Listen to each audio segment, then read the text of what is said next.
qui est évidemment un espace un petit peu alternatif puisqu'on rentre dans un ancien atelier d'artistes. Super. Alors, je vais fermer la porte. On va s'enfermer pour être tranquille. Et on rentre dans la galerie. Oui. Voilà. Nous y voilà. Nous y voilà. Nous sommes en mai 2022 et nous exposons Mohamed Kawachi qui signe MK ses tableaux et qui écrit son nom Mohamed Eric Kawachi, ce qui veut dire que voilà, c'est un vrai personnage qui a une lignée sur plusieurs continents. Et finalement, ce lieu existe depuis septembre. Alors, ce nouveau lieu 18 bis, je l'ai ouvert en septembre de l'année dernière, donc septembre 2021, où on a commencé par poser un petit peu le principe fondateur de l'espace Galerie 18 bis aujourd'hui. Dans l'époque actuelle, j'ai vraiment pensé qu'il était important de remettre la Galerie 18 bis au goût du jour comme un espace déjà qui ne pratique aucune ségrégation, qui propose de la beauté par l'art, de la discipline par le yoga et aussi une convivialité, une esthétique relationnelle aussi à travers tous les événements qui se passent dans cette galerie. Tout ce dont on a été privé quand Tout même. ce dont on a été privé, tout ce dont on pourrait même suspecter qu'ils veuillent qu'on soit privé. Nous empêcher d'avoir et nous empêcher de développer. Okay. On va monter. Donc on monte au bureau, Oui. sur la mezzanine. Joli mur, hein, j'adore. Ouais. Très beau. Ça, c'est un papier peint de l'artiste Aurel. J'adore. C'est pas génial ça? Bah Écoute, voilà. on est. C'est vrai, on se croirait sur un vaisseau spatial dans le téléphone. Mais complètement. Mais bon, nous, on sait ce que c'est. Devinez ce que c'est en fait. Qu'est-ce que c'est? C'est une bibliothèque. Bibliothèque. C'est une bibliothèque que j'ai fait fabriquer à Bali en 1997. Ah oui, carrément. Voilà, c'était un projet que j'avais avec l'artiste Aurel aussi, chez qui on est, quoi, et où je développe le projet 18 bis. Ah mais complètement. Écoute, non mais j'adore. C'est J'adore. bien. Mais C'est vrai. Tu vois, on peut s'asseoir dedans, on peut s'allonger aussi. On peut s'allonger, si on je peut disais, on dirait. on peut se prendre un bouquin.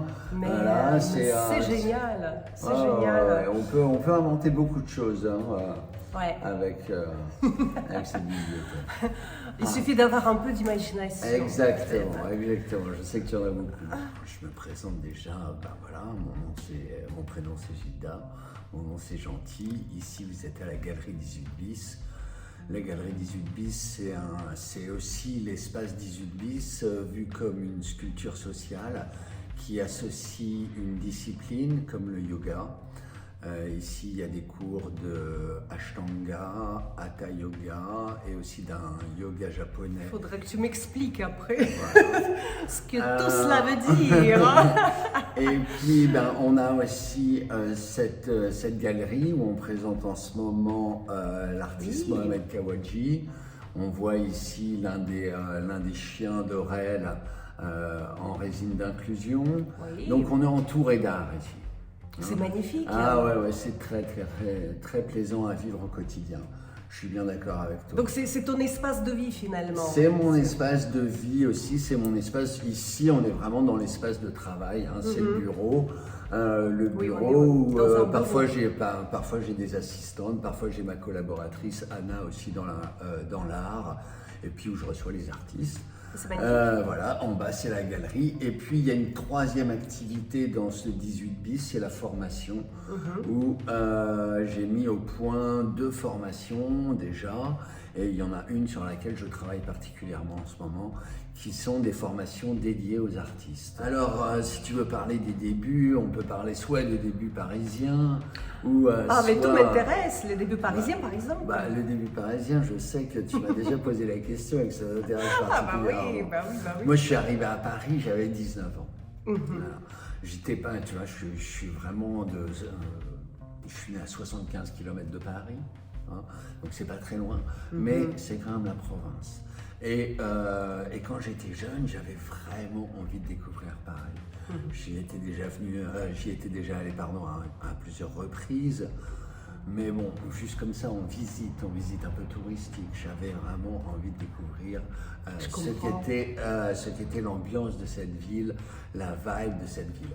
Et je suis arrivé tout à la fin des années 80, avec le début de la techno-music, comme on disait, la acid music, la deep house, house music, etc.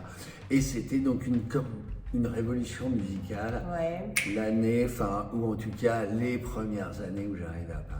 Là, ça devait être magnifique. C'était, c'est vrai que c'était des très beaux moments. Ouais, je suis d'accord. Alors, tu faisais quoi à Paris, comme ça, tout jeune, tout beau? Alors, j'y suis venu faire des études. Je suis venu faire des études comme un bon provincial. J'ai fait au départ des études de biologie et biochimie. Waouh! BTS de biologie et biochimie, oui. Pas grand chose à voir avec ce que tu fais aujourd'hui. Ah non, rien à voir, effectivement. Mais bon, ça n'a pas duré. D'accord. Ça n'a pas duré. Je fréquentais beaucoup trop les boîtes de nuit, tu vois. Pour que ça dure. Et les artistes qui n'avaient pas la prétention de l'être, mais en tout cas qui menaient une vie quand même un peu artiste, ça c'est sûr. Et puis après, j'ai fait des études d'économie. D'accord. Des études d'économie à la Sorbonne, tu vois, qui m'a permis aussi, avec ce statut, de découvrir cette ville dans laquelle je suis encore, mais que j'ai quitté quand même pendant pas mal de temps. D'accord. Voilà, donc c'est comme un comeback à Paris aussi. Et là, c'est déjà la 9e année du comeback. Donc, tu vois, il s'en est passé des choses. D'accord. Ah mais j'imagine.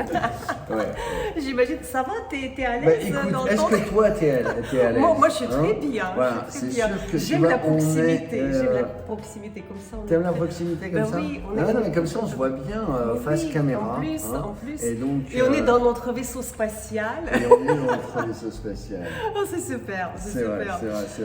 Donc toi t'es bien assis sur tes deux fesses. Très et bien. Moi je suis.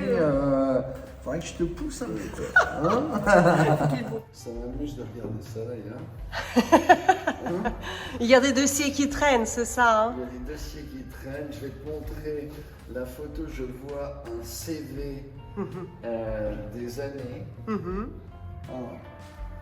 voit quand même que dans les années 90, tu vois, j'ai fait des choses assez intéressantes. Ah bon? Ouais. Voilà. C'est toi là? Ça c'est moi.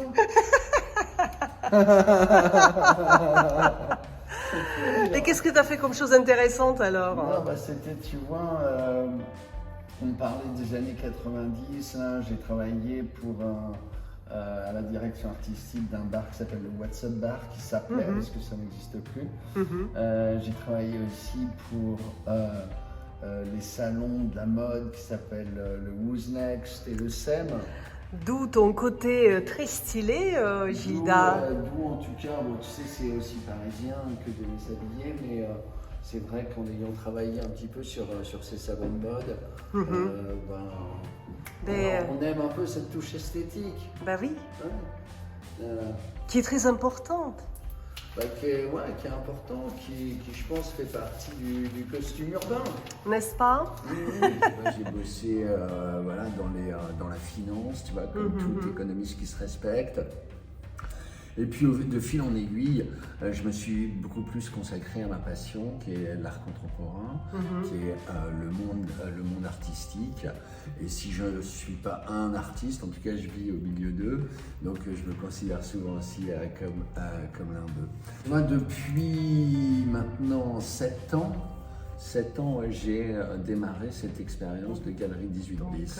18 bis, c'est un concept en fait. C'est un concept. C'est une galerie d'art. C'est un concept, et évidemment, où la galerie 18 bis est une galerie d'art contemporain qui présente des artistes français quand même, hein, pour la plupart, vivant à Paris et que je connais personnellement, que j'aime aller voir travailler dans les ateliers et voilà, tisser des liens forts par rapport à leur travail déjà, leur travail plastique sur l'esthétique, la beauté, les couleurs, la clarté, la finesse. Et justement, comment tu les choisis, tes artistes? Alors, c'est beaucoup des rencontres. Hein. Tu sais, quand on tient une galerie, on a l'occasion quand même de côtoyer les artistes qui parfois viennent vous voir. Et puis surtout, c'est tu vois, dans des expos collectives ou des présentations. Je travaille avec 5-6 artistes jusqu'à présent sur la dernière version de la galerie 18 bis. Et voilà, tous les artistes avec lesquels je travaille sont ce sont des personnes qui me sont chères. Donc il y a vraiment une relation personnelle.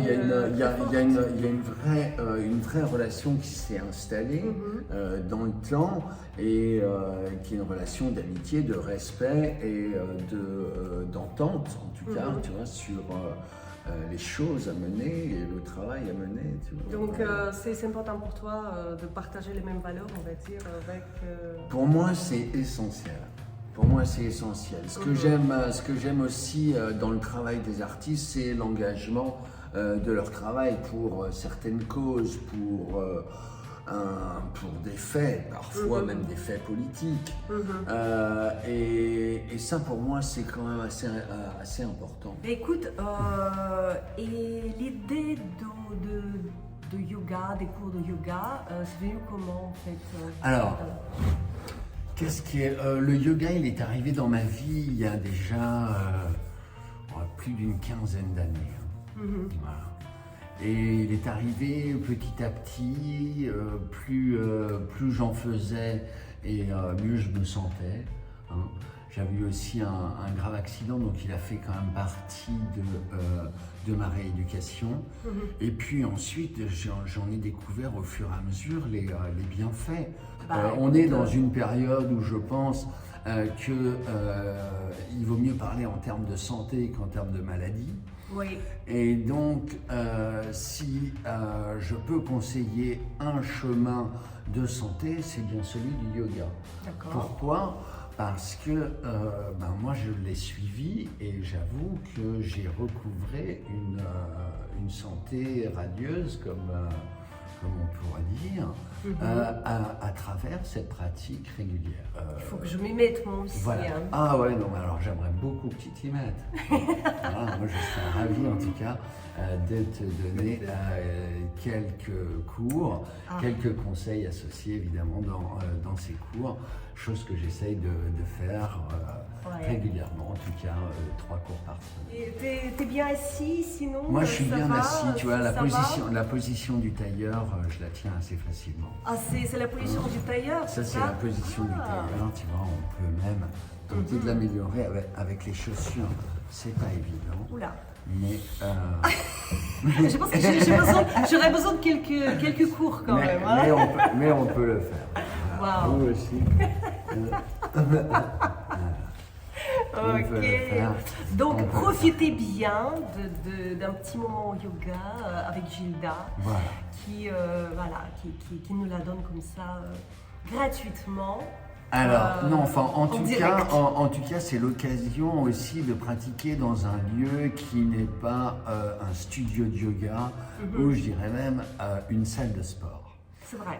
Parce que de plus en plus, il y a du yoga dans les salles de sport, et donc les gens vont à la salle de sport pour faire du yoga, ce qui, à mon avis, le sort vraiment de sa tradition et de sa véritable essence.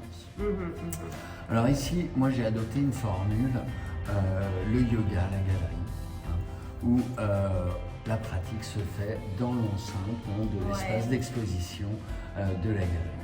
C'est magnifique. Donc ça c'est vraiment super chouette. J'adore le concept. Hein. En plus d'un cours bien fait, parce que je ne suis pas le seul professeur, mais je suis enseignant depuis 8 ans.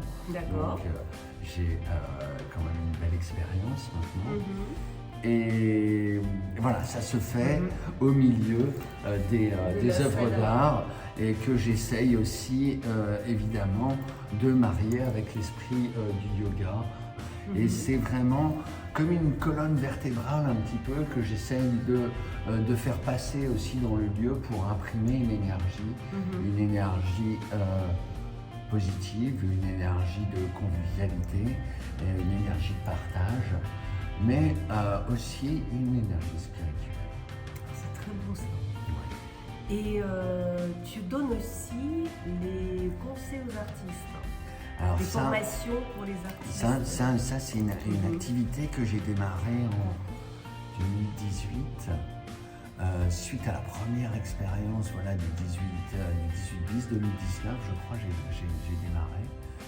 C'était et voilà, sous le principe de la formation. Le principe de la formation, je me suis bien rendu compte qu'avec tout l'univers du numérique, il y avait beaucoup de choses qui s'étaient transformées. Dans beaucoup de domaines, évidemment pour les artistes. Et tout le monde n'était pas à la page, et voilà. Donc de manière, tu vois, un petit peu factuelle, j'ai organisé toutes les thématiques d'une bonne communication sur toutes les plateformes qu'on pouvait trouver pour proposer son art en ligne de manière cohérente. Et puis récemment, depuis peu là, je travaille sur une formation qui s'appelle l'art contemporain et la blockchain, sur le principe donc du crypto art. Là, ça devient intéressant. Là, ça devient. Là, je pense que ça vaut le coup. Ça devient intéressant, surtout que c'est complètement nouveau et que c'est encore en construction.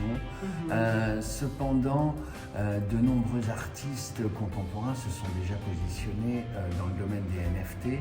On en entend parler beaucoup dans l'art, on en entend parler beaucoup dans le gaming.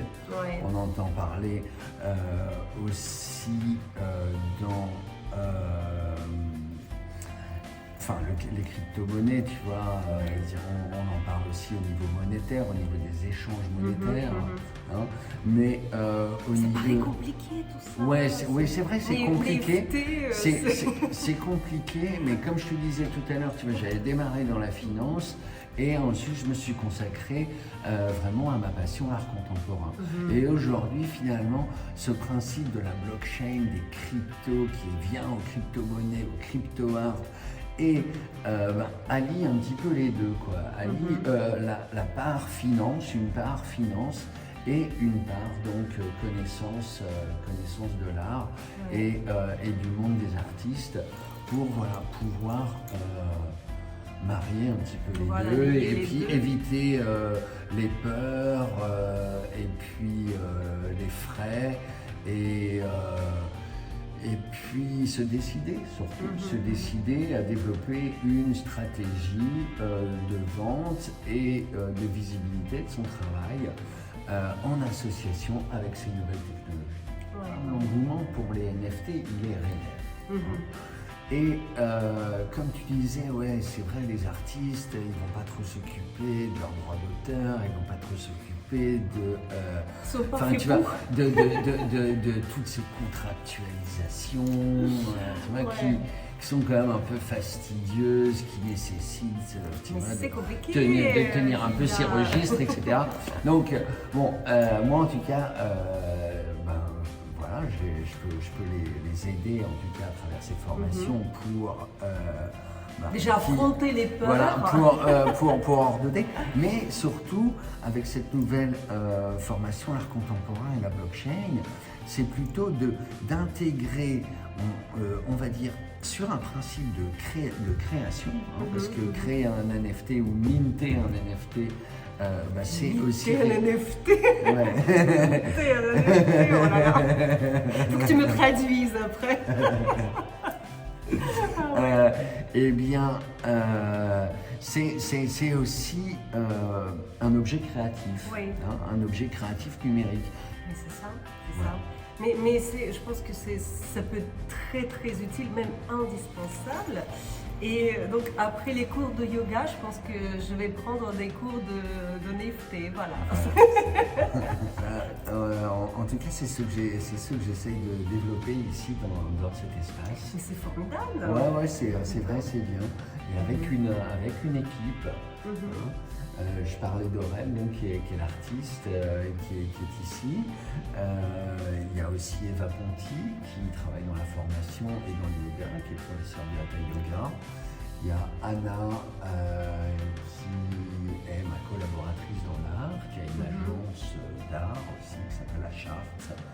Et Kumiko, qui est japonaise, qui revient du Japon le 11, qui est professeure de yoga, qui est vraiment un modèle de vie yogi. Finalement, c'est plus qu'une galerie, c'est un espace culturel. C'est ça.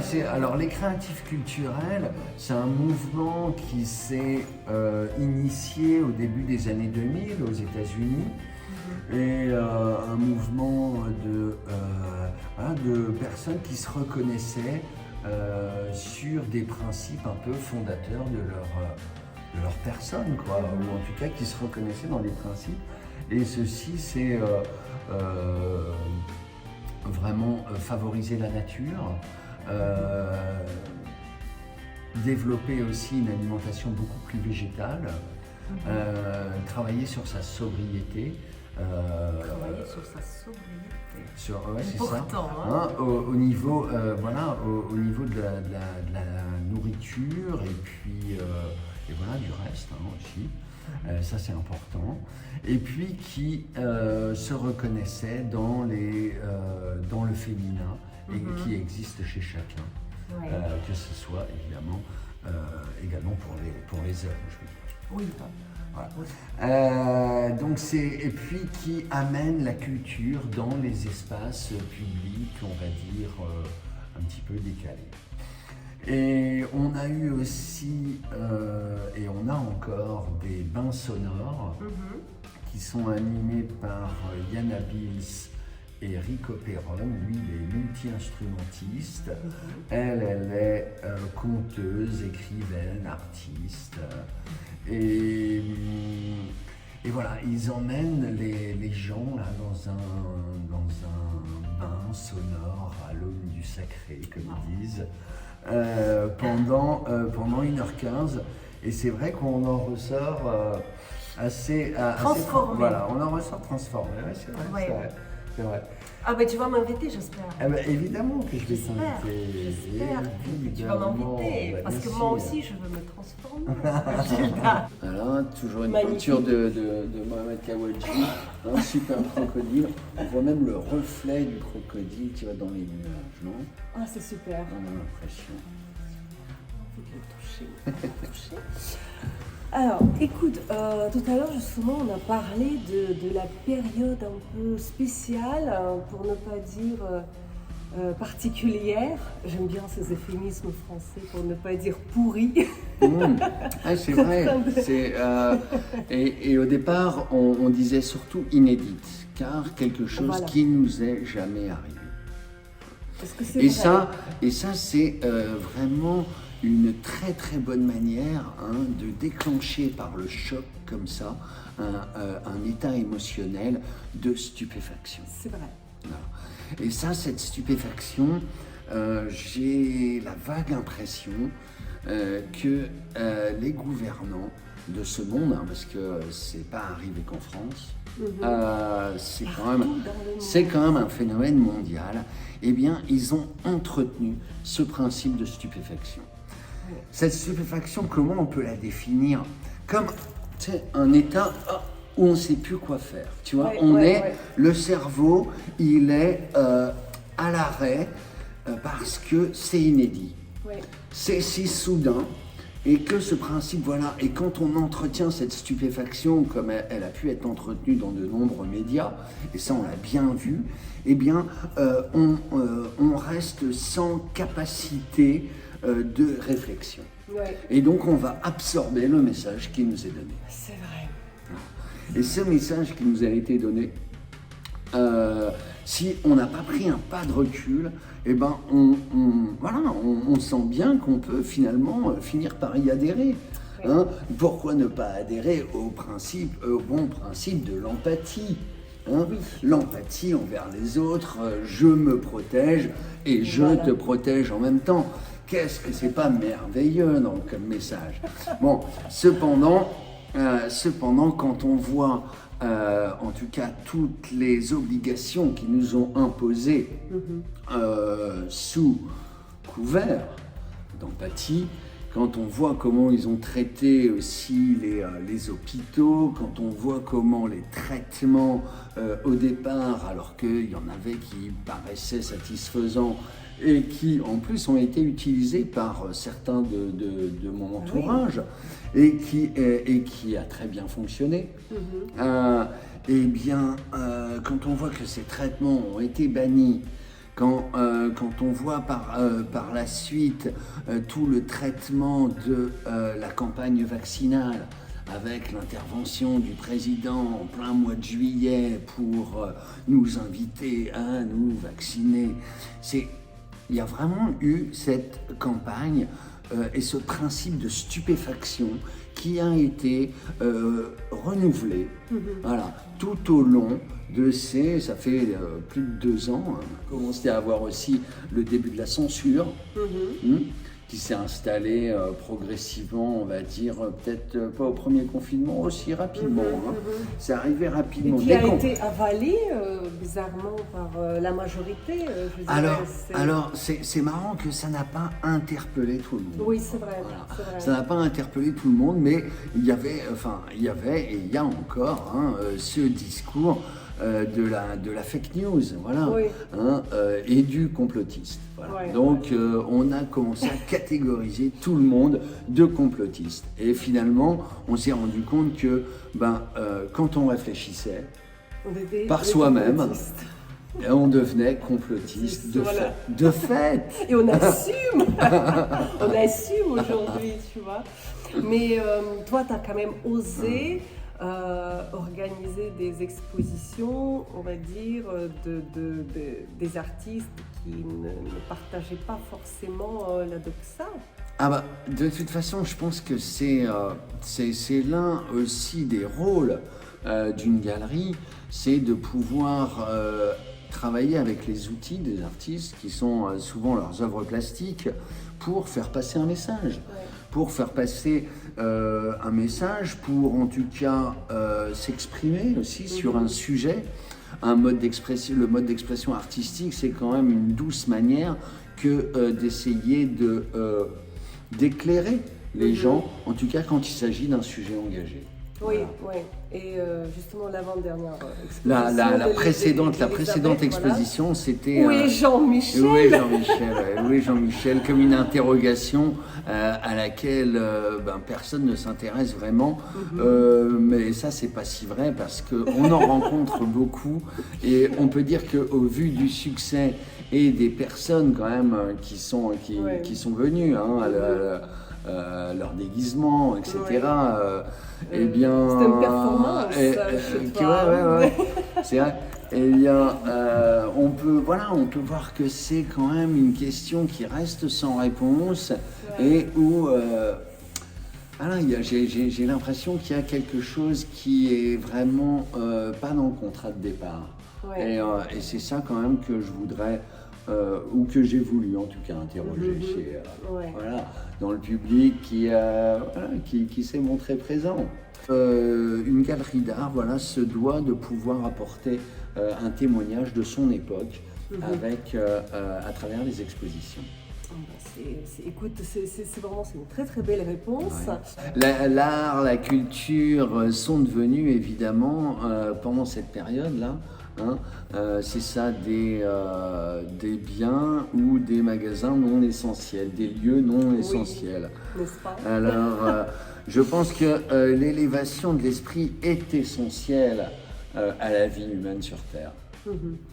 Donc, moi, comme on parlait de sobriété, si juste l'essentiel c'est de se nourrir et voire de se goinfrer parce que on nourrit un principe de stupéfaction et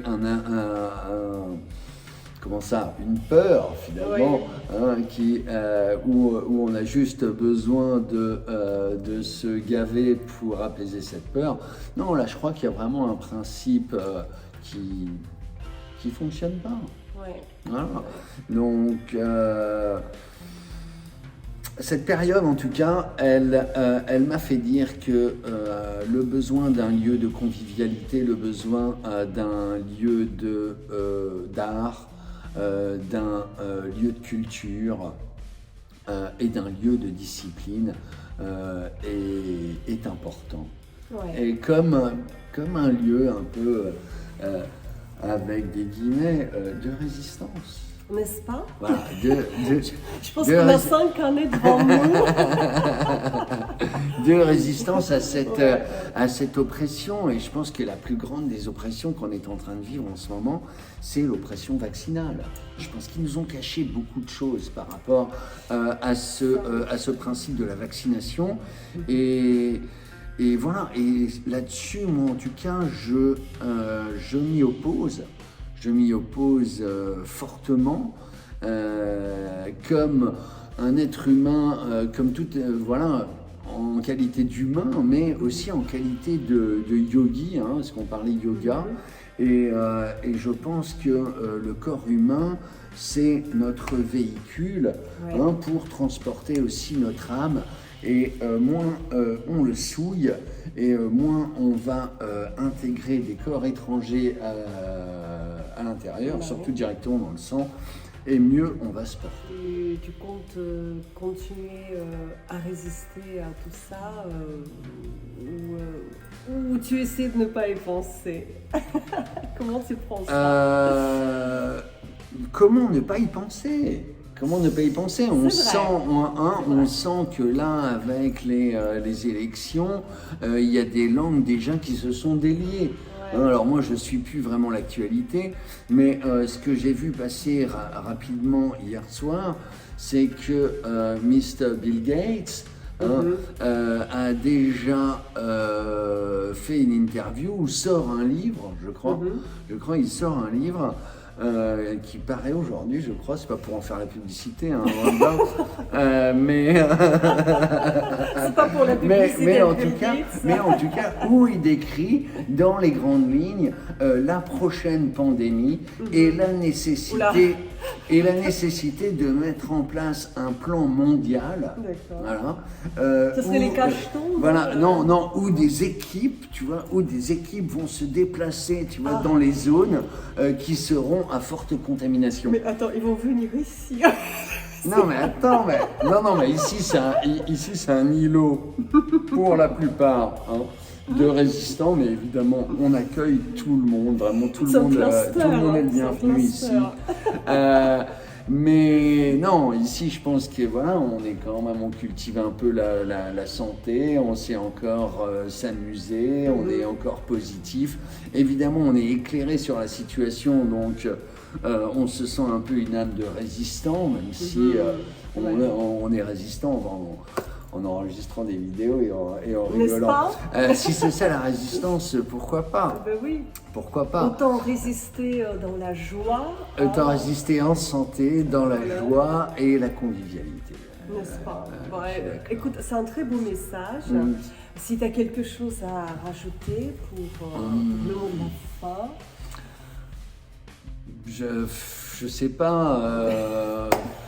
Qu'est-ce que je peux rajouter? Si, j'aime bien rajouter acheter de l'art, voilà, surtout aux artistes pendant qu'ils sont vivants, parce que après ça leur servira beaucoup moins. Voilà. C'est important. C'est un message que j'aime bien rappeler. D'accord. Ben écoute, merci beaucoup Gilda. Merci pour ton accueil dans cette magnifique galerie et j'espère à très bientôt pour d'autres événements surtout pour les cours de yoga. Surtout pour les cours de yoga, qu'on va filmer. Pour d'autres événements et aventures. Voilà, merci beaucoup Ira pour cet entretien. Merci et on vous dit à très bientôt. Au revoir. Il faudrait savoir refaire du courage une valeur centrale de la société, nous dit la philosophe Cynthia Fleury.